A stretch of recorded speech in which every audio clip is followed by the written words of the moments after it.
একটা নতুন ভিডিওতে আপনাদেরকে স্বাগত। আজকে রয়েছি শ্রীনগরে, ডে 5। সকাল সকাল এখন বেরিয়ে পড়েছি, 10টা বাজে। যাচ্ছি দুধপাত্রি। তো এখান থেকে লাগবে 2 ঘন্টা টাইম, 55 কিলোমিটার্স মতো। তো যাই ওখানে, ওটাকে কিন্তু ভ্যালি অফ মিল্ক বলা হয়। তো কতটা কি সৌন্দর্য, এত মানে নাম শুনেছি জায়গাটা, তো যেতে তো হবে। এটা একটা অফবিট জায়গা। তো ওখানে গিয়ে চলুন আপনাদেরকে দেখাচ্ছি।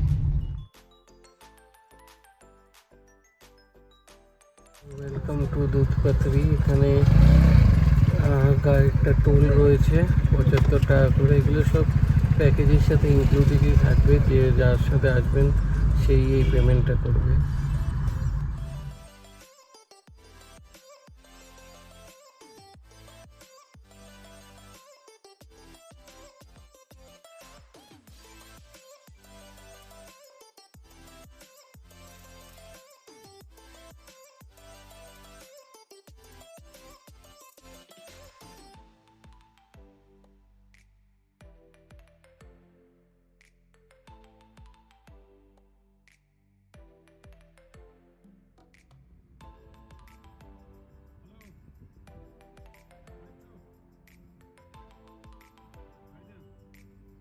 প্রচুর জ্যাম। আমরা আগে গাড়ি রেখে দিয়ে বা অনেকটা হেঁটে হেঁটে যেতে হবে, কারণ নাহলে গাড়ি নিয়ে এক্স্যাক্ট পুরো গেট অব্দি পৌঁছাতে গেলে অনেক দেরি হয়ে যাবে।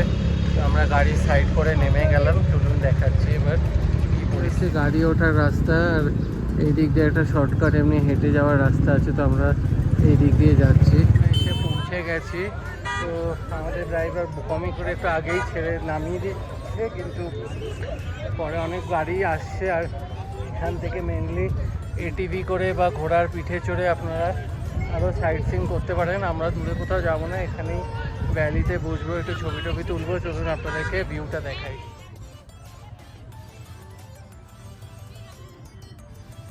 সব ঘোড়া আর এটিভি আছে করে এই সাইডে। আরও সাইট সিইংয়ের জন্য যেতে পারেন আপনারা। দুধপাত্রি আরও 5 কিলোমিটার। এই জায়গাটার নাম হচ্ছে পারহেজ। তো আপনারা এখান থেকে এটিভি রেট হচ্ছে 2000 টাকা করে বলছে। ঘোড়ার কি রেট আমি জানা নেই। তো আমরা আর ওইদিকে যাচ্ছি না, আমরা ব্যাক করবো এখানেই, একটু ফটো তুলে ভিডিও করে।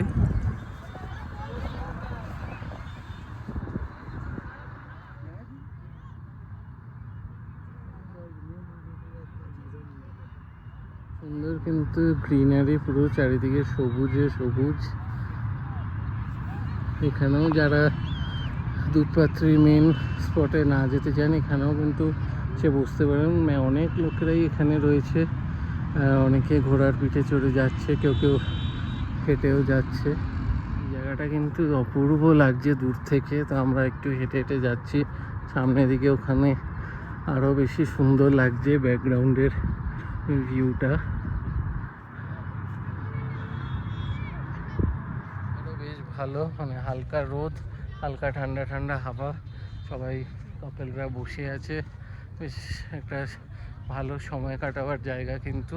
আর পুরো একদম গ্রিনারি, একদম পুরো সবুজ চারিদিকে, বেশ ভালো লাগছে। কিছু ফটোশ্যুট করে এবার আস্তে আস্তে ব্যাক করছি। এবার এখান থেকে আমরা ফিরে যাব। এখানে কিন্তু আপনারা চা কফি এইসব পাবেন, টুকটাক জিনিসপত্র বিক্রি হচ্ছে, এবং আশেপাশে অনেক খাবারের দোকান, রেস্টুরেন্ট, থাকার জায়গাও রয়েছে, প্রিমিয়াম রেস্টুরেন্টও রয়েছে। এখানকার লোকাল লোকেরা এখানে এসে পিকনিক করছে, খাবার দাবার নিয়ে এসে। সব কিছুই এখানে অ্যাভেলেবেল, বাট মানে প্রচুর মানে জায়গাটাকে নোংরা করছে, যে জিনিসটা করা উচিত না। মানে চারিদিকে জলের বোতল টোতল ফেলে রেখে দিয়েছে। এগুলো ওনারা পিকনিক করুক, যা ইচ্ছা করুক, সাথে নিয়ে গিয়ে অন্য জায়গায় গিয়ে ফেলুক, বাট তা না, এখানেই সব ফেলে রেখে দিয়ে চলে যাচ্ছে। তো এত সুন্দর জায়গা এইভাবে যদি নষ্ট করে, তাহলে আর সৌন্দর্যটাই নষ্ট হয়ে যাবে জায়গাটা। তো আবার শপিংয়ে বসে পড়েছে শল নেওয়ার জন্য। কাশ্মীরি শল 4খানা কিনলে মারা। এখান থেকে ব্যাক করব। তো এই পার্টটা এখানে এন্ড করছি, আবার দেখা হচ্ছে নেক্সট ভিডিও।